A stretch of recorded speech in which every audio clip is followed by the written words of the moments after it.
Good morning, everyone. Thank you for joining us. We're just going to hang out for a few moments while everybody logs on. Welcome to Demystifying Contracts. There goes that participant count. Yay. We'll just give people a few seconds to get registered and logged in. All right. It's kind of meditative watching that tick tock of the counter. All right, looks like we've steadied out for a little bit. So I'm going to go ahead and get started while we're still waiting for any last minute attendees. My name is Linda McMenamin. I'm the Senior Director of Sales and Marketing for Covia Communities, a Front Porch Partner. And on behalf of all of our Covia communities, we're thankful for you joining us this morning. Our format today is a webinar, so it means that you are not visible on screen and we can't hear your speakers. We do, however, want this to be an interactive webinar. We want you to ask questions and participate in the communication. So please feel free to utilize the two features to do that. That is the chat feature or the Q&A feature. Both of those are along your toolbar at the bottom. Single cartoon bubble or a double cartoon bubble. You simply type your question or comment in there, hit the enter bar, and it will come to myself or Mary, and we will try to address all your questions. We are recording the webinar, so if for any reason you have to leave or you didn't get to attend the entire part of it, we will send that out to you as a recording link. And I think that's just about everything. It looks like we're pretty leveled off. So again, today our topic is demystifying resident agreements. That's what we offer here at Covia Communities. So we went straight to the experts. So Mary McMullen is our Chief Advancement Officer, and I'm going to turn it over to her to help shed some light on our resident agreements. Mary, take it away. Good morning. This is a topic near and dear to my heart. I have been working in this field actively with residents choosing communities since June of 1989. So I have seen a lot of different changes to resident agreements over time. And I'm one of the few people who can say I like reading them. And I wish more people did.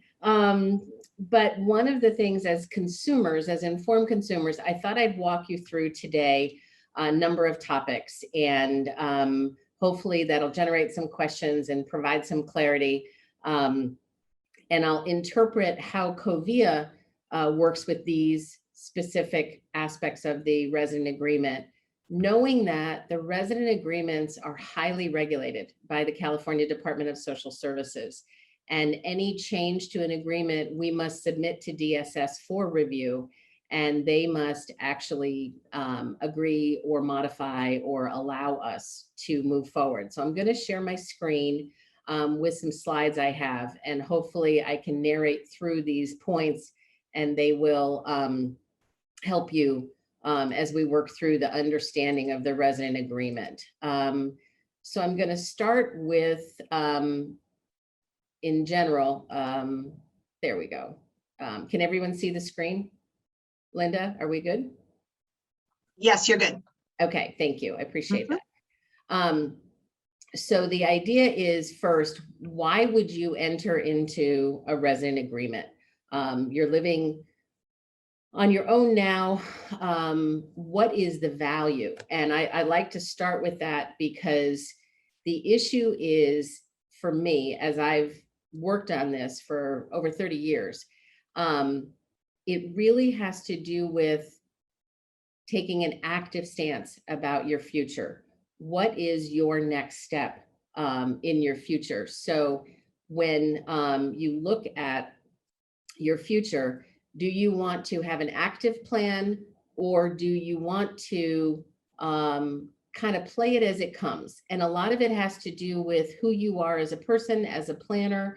And I can't make you want to do this. I don't want to make you want to do this. What I want you to do is really understand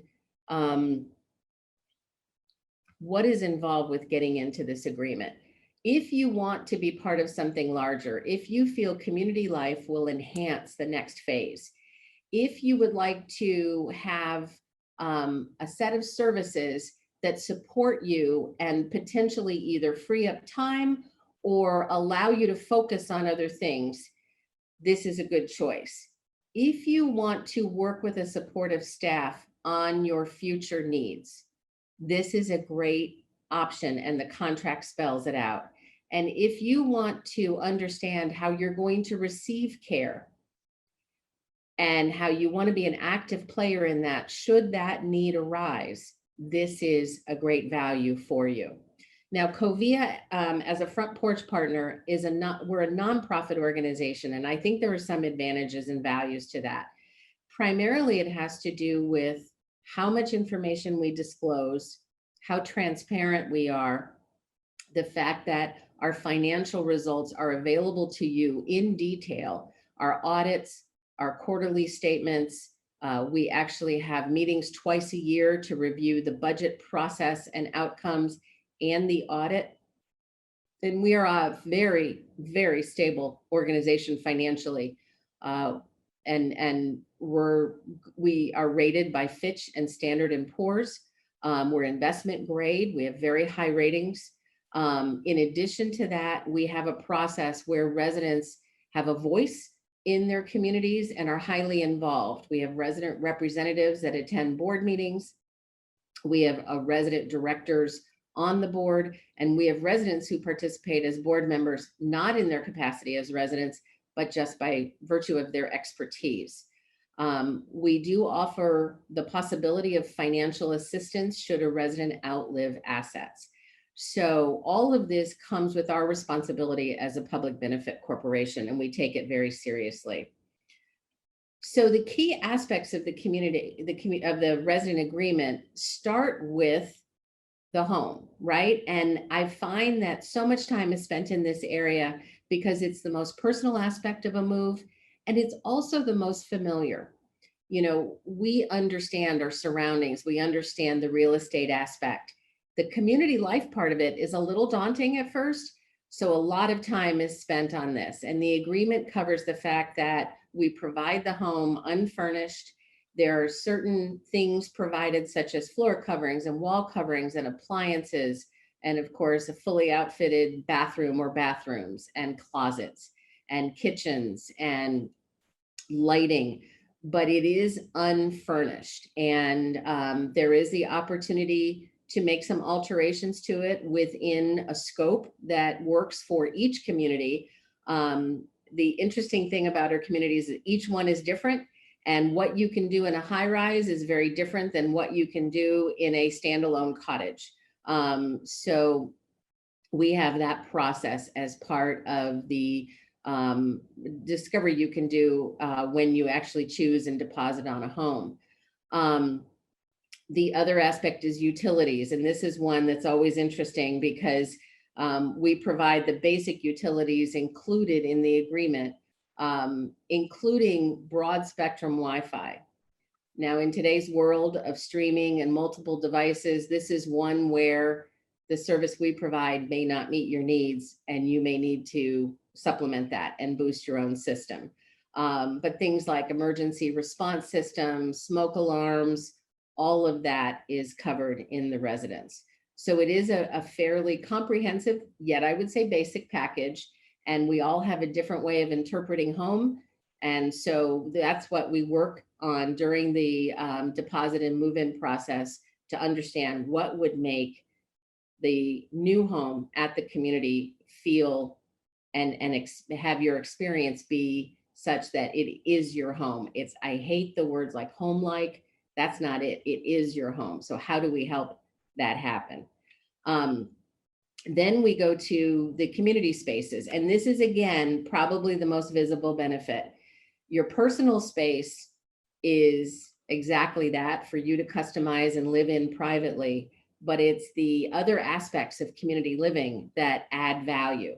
If you're a swimmer, if you want to use the fitness center, if you want to use the art studio, if you're a potter, if you're determined to read every book in the library, if you want to use a business center instead of maintaining a larger printer in your apartment or cottage. Those are different areas that just may sing to a variety of people, but it's having that larger space that I think is very important. It's the accessibility of this space, the beauty of this space, and what this space means to you and how you can use that. That's important. That's easy to see when you are able to go on a tour.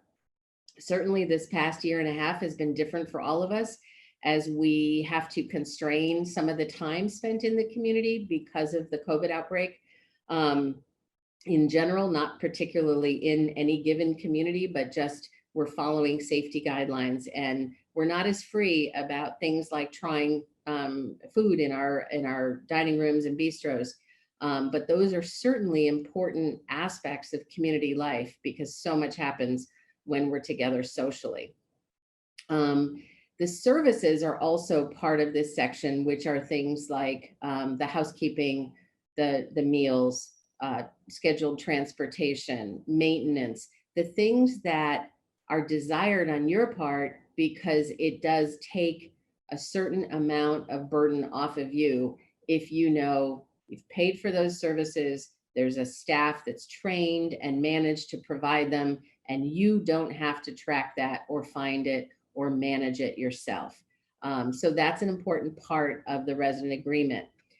When we experience a change in service, whether it's an addition or a modification, we are required under California regulations to provide you with 30 days written notice. So nothing is a surprise. There are also opportunities for additional services, whether it's using the hair salon, or catering a private party, or receiving some additional support in your apartment. That is all spelled out in our additional charges. And those are also updated annually. And any changes we make to that also must be disclosed with 30 days notice. When it comes to healthcare, I call it 3 Ds, 2 Ps, and 3 Es. And this is probably the area that's the most foreign, the least familiar, because of what your prior conception of healthcare is. Do you think that everything is a nursing home? Have you experienced assisted living? Has been a positive experience or a negative one? How do we define, and that's the first D, how do we define healthcare? So there's the personal support for you that could be provided in your apartment. There's support through our health clinics where you can go to the clinic and receive support. There is the additional support of a service package that is provided to you in your apartment or moving to an assisted living apartment. There is also memory care, which is an evolution of assisted living that seeks to provide an environment that's particularly helpful for people who are coping with memory loss. And then there is the definition of skilled nursing care. And this is an area that's going through a lot of change over the past 10 years, and we're forecasting it into the future. As people are looking to receive more care at home, we're finding health plans and hospitals are discharging from hospital directly to home, which could be your apartment in one of our communities, or it could be a healthcare setting. It used to be much more automatically to skilled care. And now skilled care is being divided out as a more short-term mode.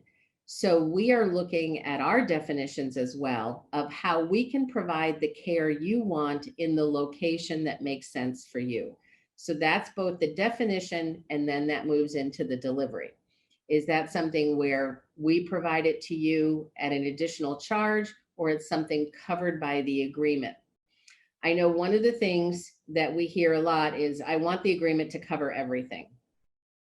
That cannot happen.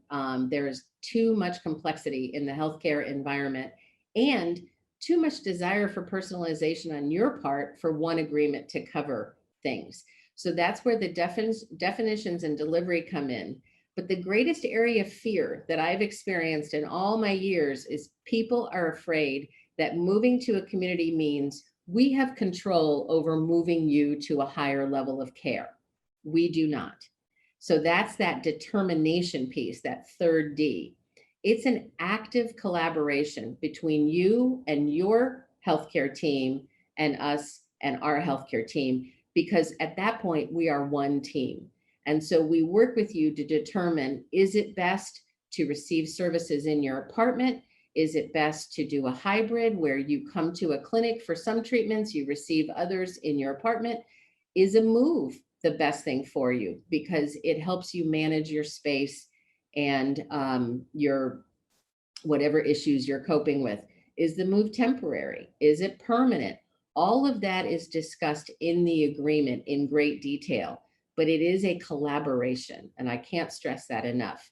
If anything, we take much longer time when a move is involved to determine that and move forward rather than move things quickly. The two P's in that are physicians and private duty aides. So you are still responsible for managing and maintaining a relationship with a physician and paying for those services. And you are also responsible, if you choose a private duty aide, both to pay those costs and to agree to abide by our policy. And that's spelled out in the agreement. Finally, the three E's: emergency care, excluded care, and enrollment in insurance.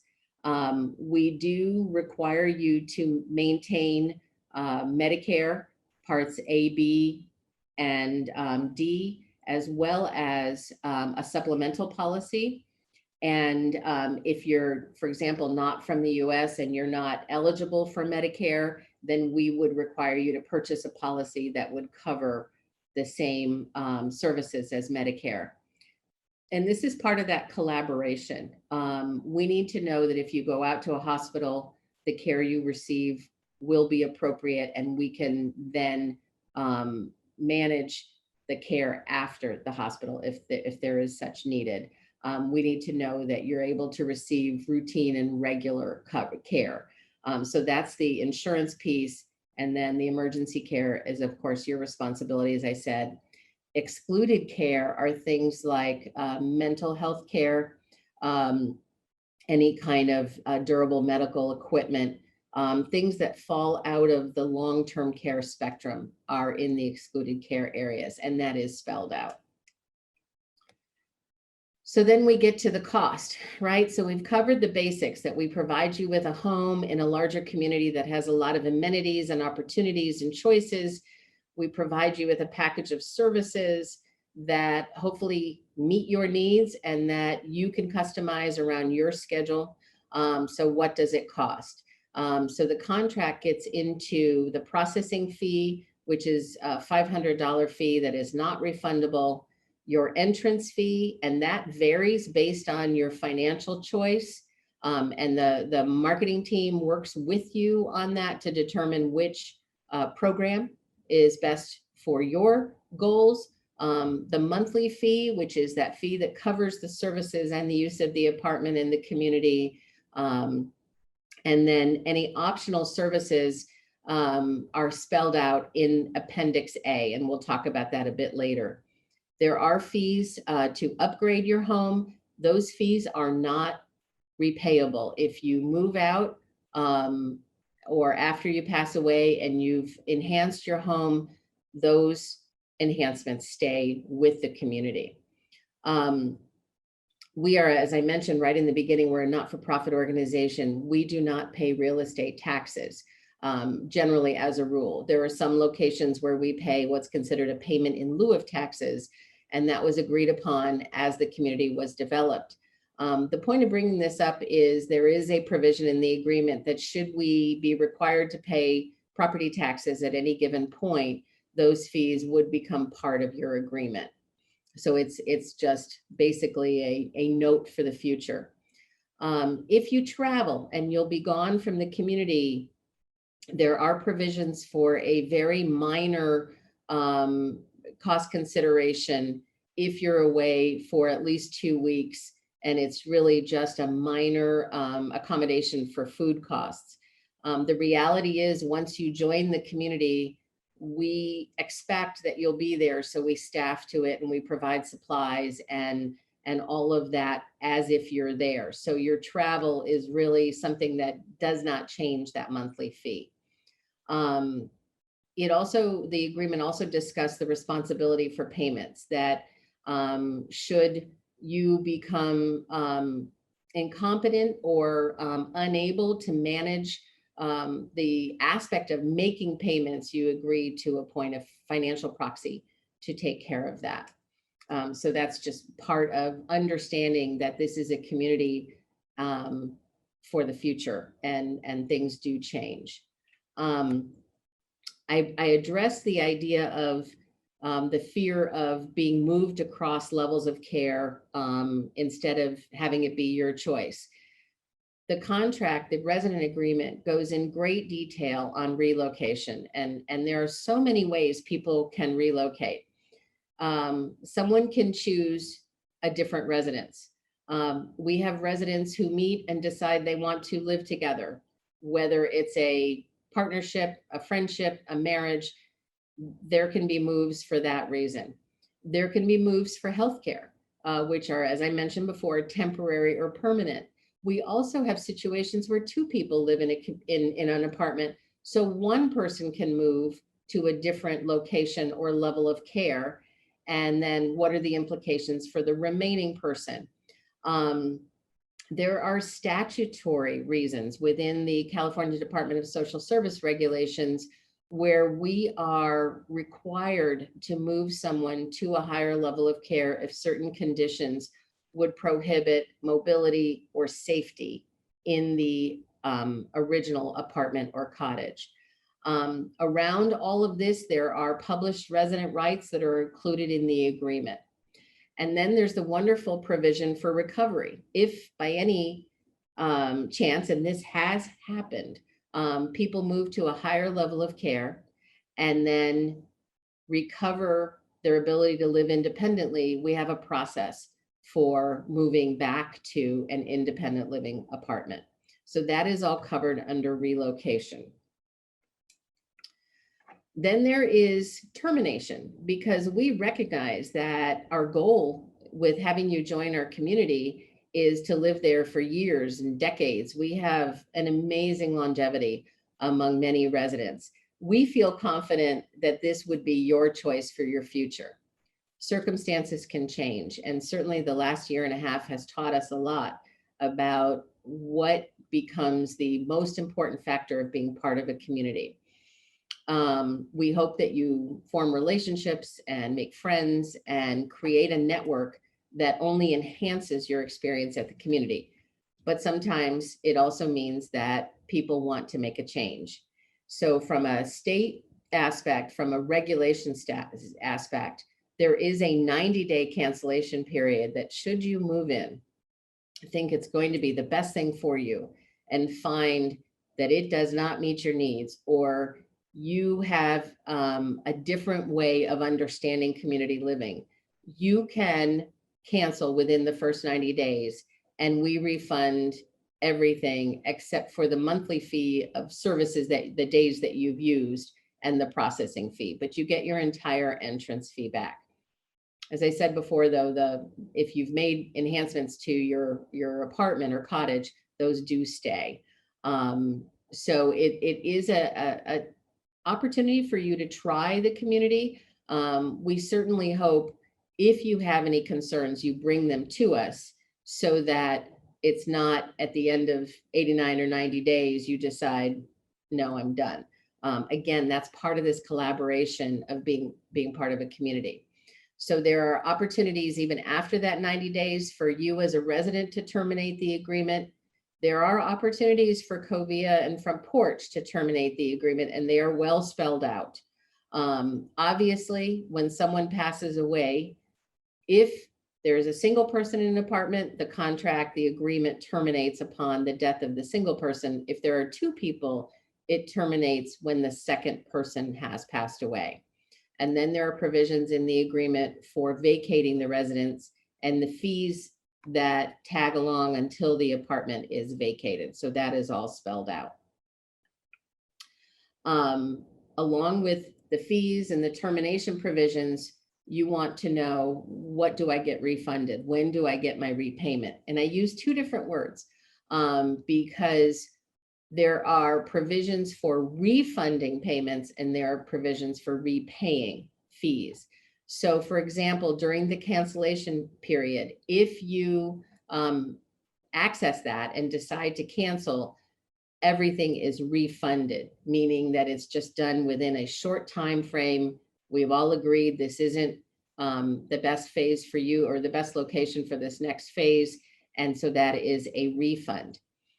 If you have lived in the community all along to your passing, and there is a refund due to your estate, that is actually made as a repayment upon reoccupancy of your home.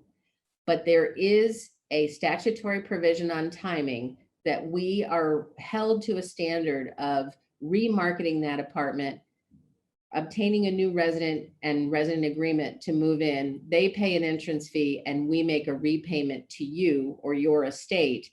And so we actually have to pay interest after a period of time, and the interest increases over time if we have not made that repayment to you.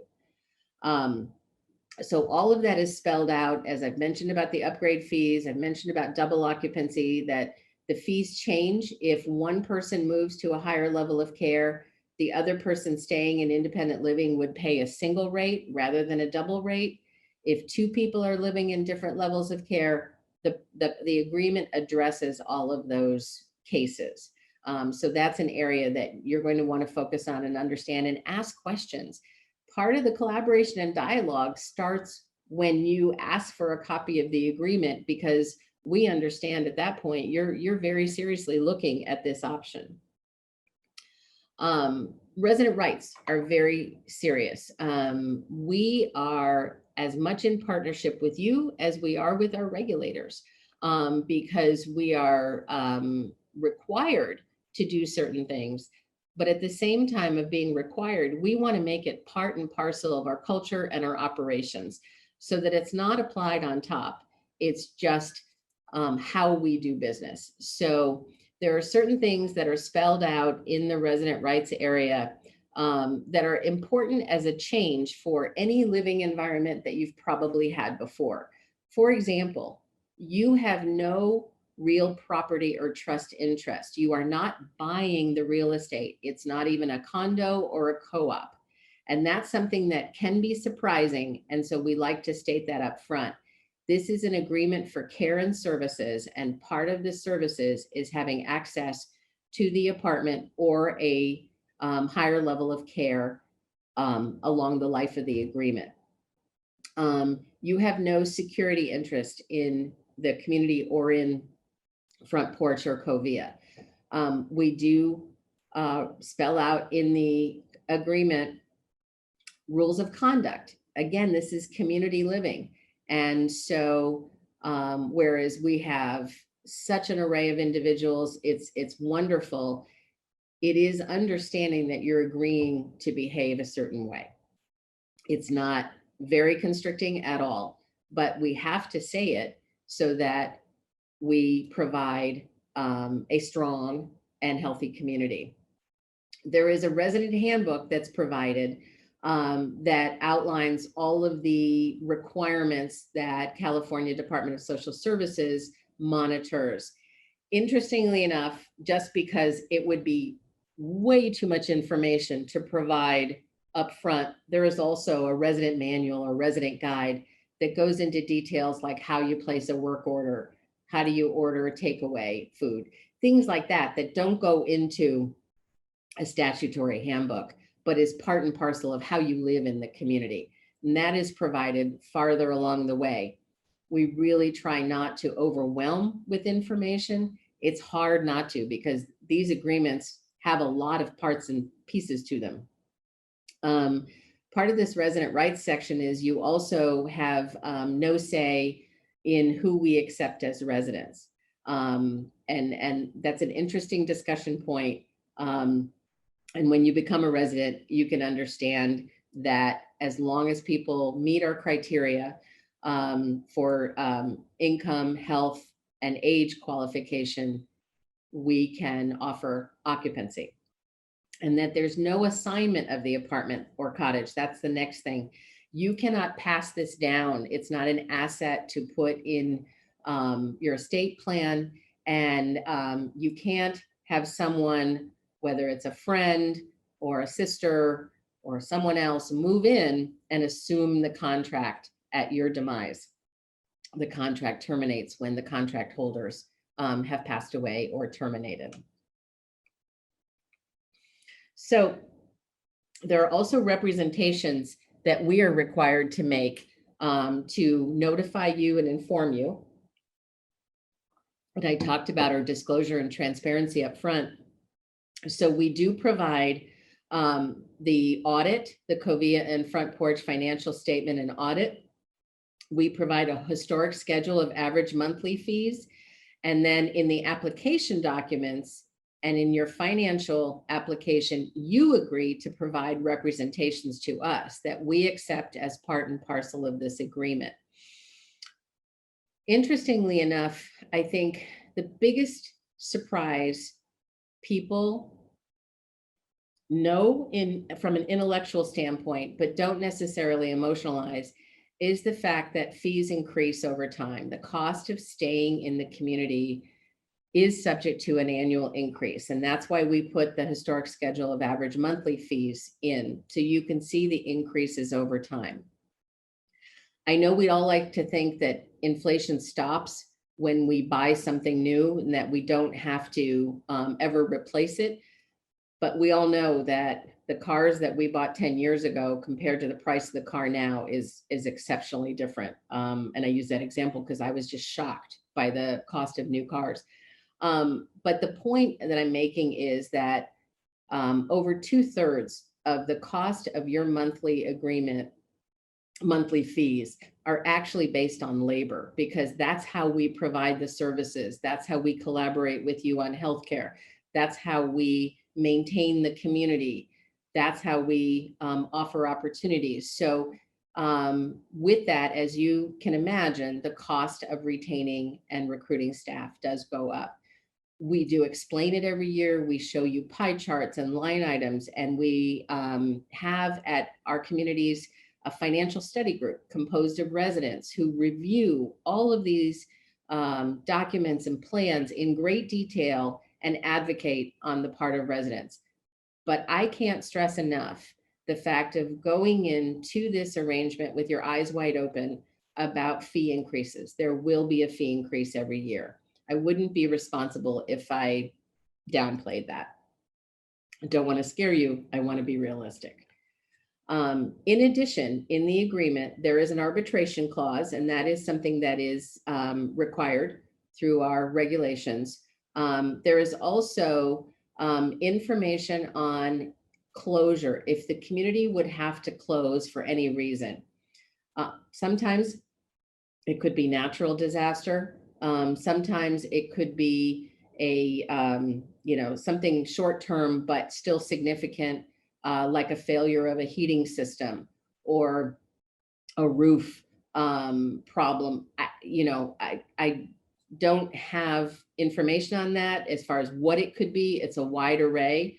Covia, in its experience, did close one community because the buildings were no longer safe for the residents, and we fulfilled our obligations to all the residents in the agreements there. And it's not a process we take lightly, but it is all spelled out in the agreement. It talks about the governing law of the state of California and Department of Social Services. The agreement goes into your opportunity to maintain a pet and have a pet join you at the community. We are a no smoking environment throughout our communities, so there are specifications on that. It talks about the right of entry. This is not frequent, but we do reserve the right to enter your apartment or cottage. It can be something that's disclosed, like changing out a filter. It could be in the event of an emergency. The agreement encourages you to fulfill your personal plan and financial affairs in terms of your healthcare proxy, having an advanced directive and disclosing that to us. So again, in this healthcare partnership, we understand what your choices are. And it also provides if there is an interruption of services. And again, because I'm about full disclosure, we've had some evacuations of our Santa Rosa campuses due to wildfire. And so it governs that interruption in services. We try to think ahead, we try to plan, we try to disclose as much as possible. And the agreement does cover a great deal. So then I want to point you to the appendices, and we're almost done. But the appendices generally do fulfill many of the statutory requirements, but they also provide additional information in great detail, more about policies and procedures. So I talked about Appendix A, I referred to it, the schedule of fees for optional services. That is basically the price list for those things that are not covered in the agreement. It covers the process for temporary relocation. How do we talk about level of care moves? What is your involvement? Who can you have at the table? What is the timing of it? It also talks about those limitations I discussed in terms of when are we required to move a resident. It talks about the relocation and review procedure, the statement of resident rights. It gives you a form for the notice of cancellation should you wish to exercise that 90-day period. We include our audited financial statements. I mentioned that, the historic schedule, and then the summary of procedures in the event of closure. So it references it in the agreement, but then the appendices provide you with a large amount of detail. Sometimes it feels out of context because you're not living in the community and you read it and say, okay, but what does that mean? That's when the Covia staff can help provide context. So I know I talked about value in the beginning, the value of making this choice. I look at the value of the agreement as well, because it is a living document that describes our mutual obligations to each other. It gives you a known financial structure and an understanding of where fees can be increased. It's a great deal of consumer protection through our regulation, but also through our operation policies of being transparent. Your healthcare plan and the parameters are defined, but it also gives you opportunities and choices for participating in community life, for collaborating on healthcare, for living in community. All of those things it does spell out. So I think it's a really valuable document. And in essence, the hardest thing is that's what you're purchasing. And so knowing the agreement and being comfortable with the agreement and reading it and having a legal advisor work with you, if that makes you comfortable, and having your family comfortable, I just think that is the way to go into this wonderful way of living with your eyes wide open, with your questions answered, and feeling very confident that as a consumer, you've done everything possible to satisfy your questions and be comfortable living in one of our communities. I'm going to stop sharing my screen. Okay. Linda, did we have questions come through? We do have some questions. Great. So one of them was a clarification question. First one, will you share your slides? Happy to. Okay. What was the other question? One was in particular, you had mentioned on one slide about community closures. So there was a question specifically about what happens to the entrance fee. Is it able to be used in order to move? And this was related specifically to more of natural disaster type of thing, but would it be able to be used for, would it be returned and able to be used so they could go to another community? So how, a little bit of detail about maybe how that process works. And when a community is closed, we launch a plan working with each individual on what is their choice of move, because we are required to offer to pay an entrance fee at another community for an equivalently sized home, and to pay the relocation costs. And then we are also offered, the second option would be to offer a financial settlement to make the resident whole on performance of the agreement.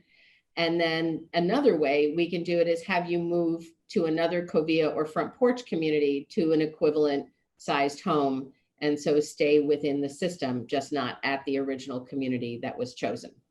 Okay. Margaret Tong raised her hand, I saw on the participants. It went away. But there it It did go away. So just so that you know, the raise a hand feature is not enabled. So if you have a question, just go ahead and throw it into that chat or Q&A feature, either one. We can answer those directly. So I think, so one of the questions that we get on occasion is, can we change contracts after we move in? So we didn't get into the specifics of the different contracts, right? We have basically, when you're looking at this plan for the future, one of the things you want to ask yourself is, do you want to receive your healthcare services on a fee-for-service basis or more of as an all-inclusive package? And remember, I went back and said, there was that statement, I want the contract to cover everything. Well, there are degrees of everything. And as I said, it doesn't cover everything. It's how you pay for those services that comes out. So if you may have long-term care insurance, or you have a fundamental belief in just paying for services as received, that's your choice. That's how you plan financially. You would choose the continuing care option. If you want to pay one fee and not have to worry if you have to change levels of care, you would pay for the lifetime option. So the question comes back to, can you change those contracts after you move in? Technically, yes. It is probably a costly change either way. If you change, because the entrance fee is based on the option that you choose. So if you want to change to a lifetime contract from a continuing care contract, you would have to pay a difference in entrance fee and monthly fee. That would be an increase. If you went from a lifetime to a continuing care, I would actually have to check as to whether we refund any portion of the entrance fee. And I think not, and that's my concern. So we'd have to follow up on that.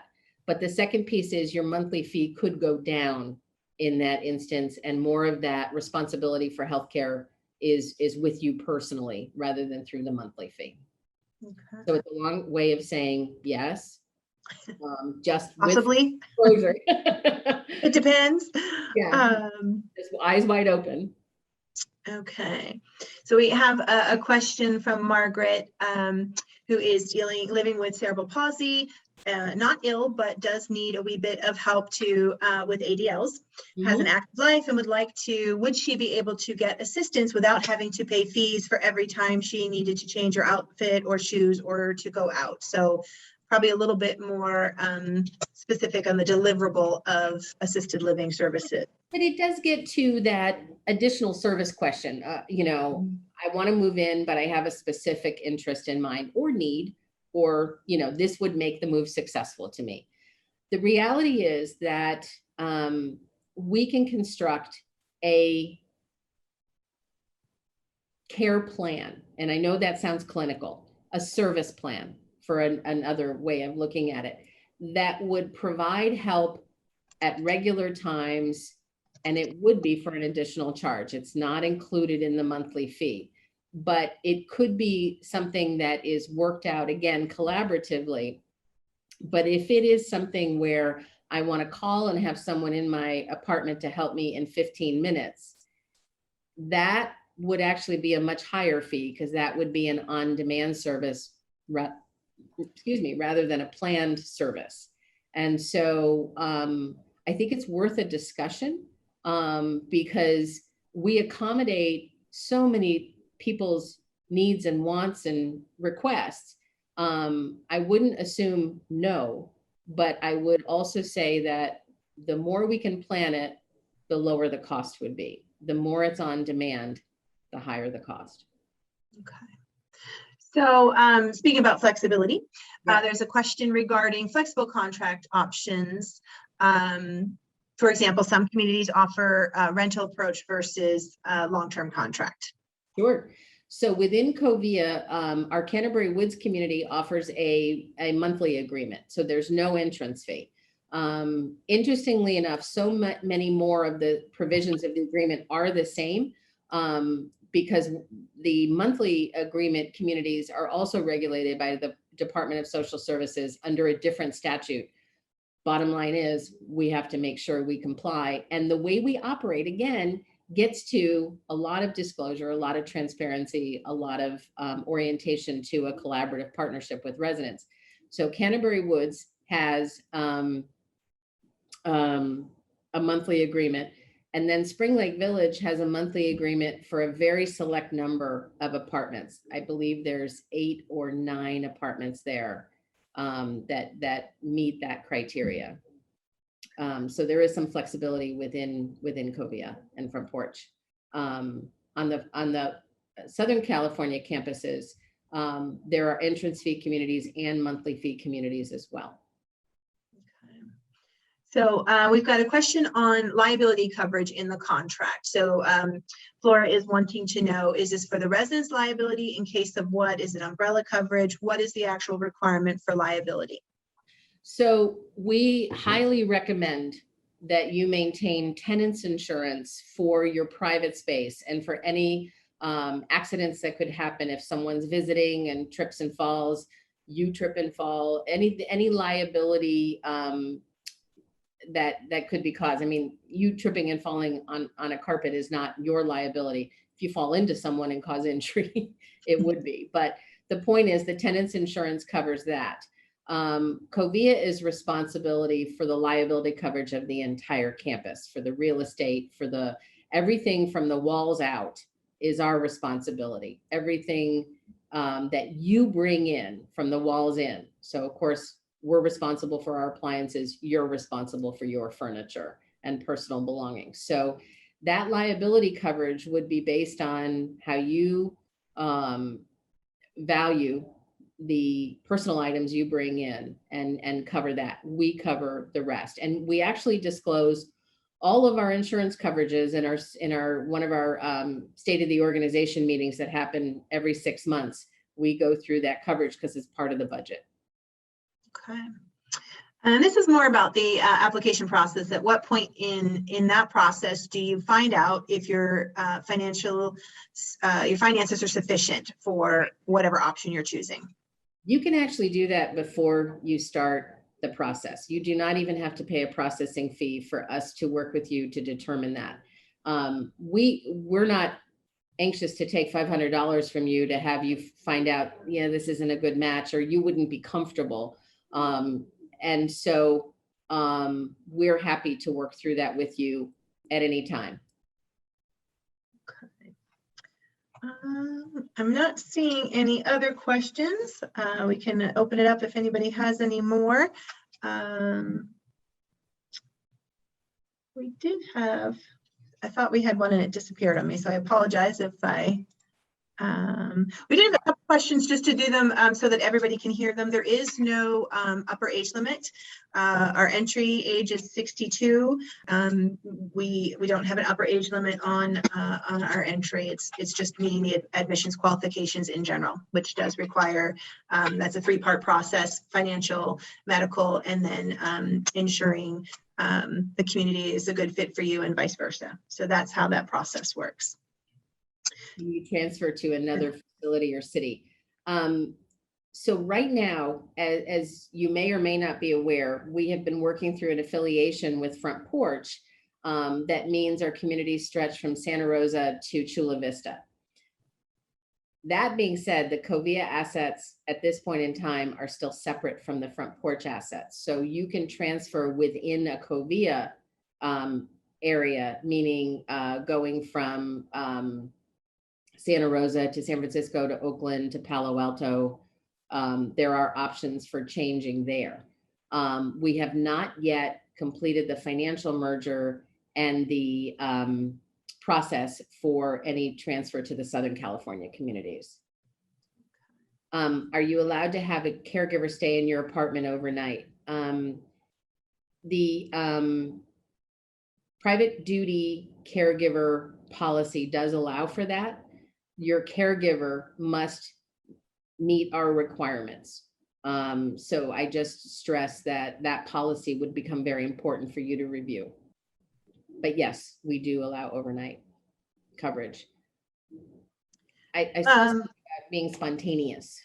Yes, so that was a follow-up question from Margaret, who had asked about specific support with ADLs, that's activities of daily living. And I think it's more of a comment. I don't know if it's a comment or a question. Okay. Do not need my, yeah. And you know, that's part of this discovery process of what does community living mean to you? And I think that's actually something that's come up during COVID, right? Because the blessing of being in community is you don't have to manage all of this upheaval from the pandemic on your own. The other aspect of it is there are rules and regulations in place because we are part of a regulated system. And so wearing masks and social distancing and staff testing, that all can be very good, but for some people that can be viewed as being restrictive. I look at this and you know, I'm conscious of not saying retirement community, even though I know that is the common lingo. Many residents are not retired, or they're doing things that are purposeful for them and they don't consider themselves retired. This is not an option to withdraw. It's an option to engage in a different way. And so if you like being part of a community, it's accepting the ups and the downs to that, and being upfront and honest about your expectations and our ability to meet them. Because I used to say this as a joke, as a way to relieve people's anxiety, that it's not summer camp. It's not like we blow a whistle and everybody does something at the same time. That being said, we do have rules and regulations we have to follow, and that does impact residents' sense of freedom or spontaneity. I would gladly put you in touch with residents who feel that comfort and care and security and safety outweighs some of their issues with potential lack of spontaneity, but it's all up to you. Is this a fit for you? I see people thrive every day. And really, in my 30 plus years, I can honestly say that no one has ever said to me, I came too soon. But countless people have said, oh, I should have done this way sooner. I'm really, really enjoying my life here. You have to explore that for yourself. And we can connect you with people. We can explore your questions. We can provide information. The agreement is part of that. You're responsible also then to be honest and upfront about what's your motivation and what could hold you back, and how do we help resolve that. It's a start of the collaboration that continues on through your life as a resident. So we'll do just one last question that came in. It's a little bit of a two-parter.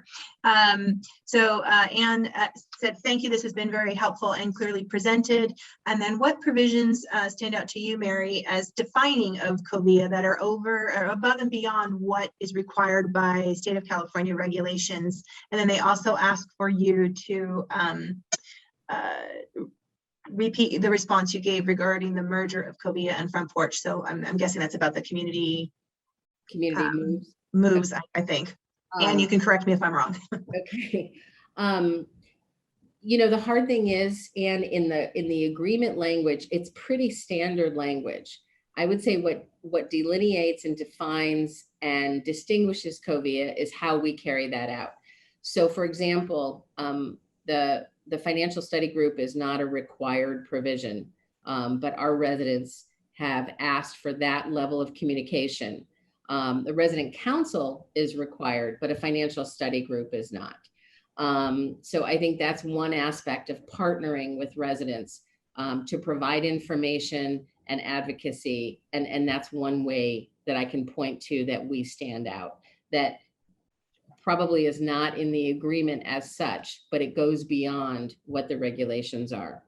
I also believe our approach to disclosing financial information, we are comprehensive. We give you a chart on what the budget process is, when decisions are made, how they're made, what are the costs we're experiencing that become part of the monthly fees. I think that again is process more than language. I think the whole idea of moves across levels of care. Linda, you've experienced this so much with your work in communities.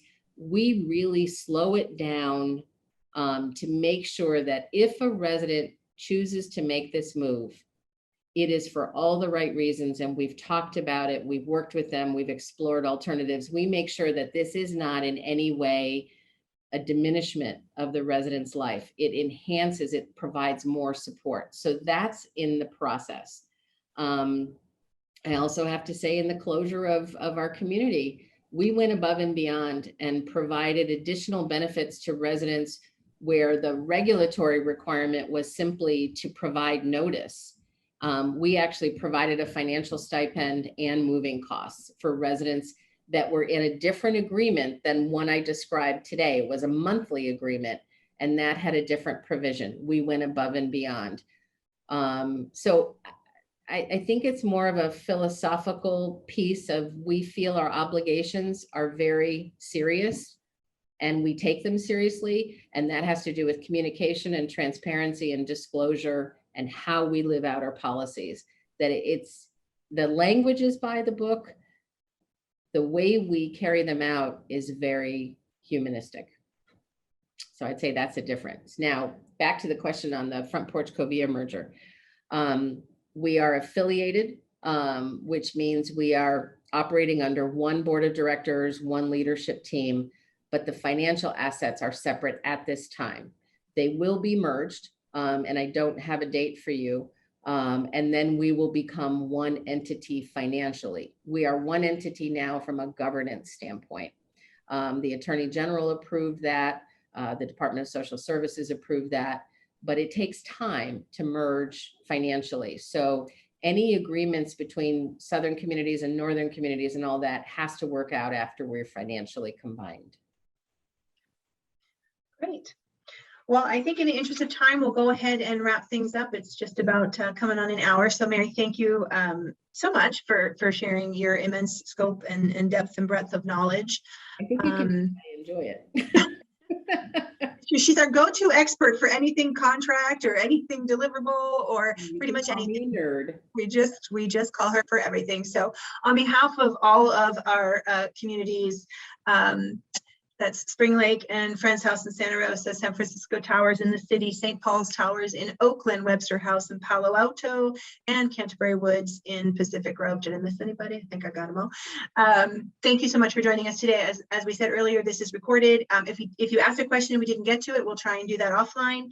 We'll send you a link to the recording. And as always, your sales and marketing team, any really team member of Covia is here to support your journeys, to answer your questions. We're happy to provide the contract well in advance of you moving in, so you can read it, take it to legal counsel, look through it at your leisure, and bring your questions to us. That's what we're here for, to be your Sherpa on this journey and to go through it with you and make sure that you have a clear and open understanding of what it means to join one of our communities. So thank you for spending this morning with us, and we wish you all good health and take good care. Thanks so much, everybody.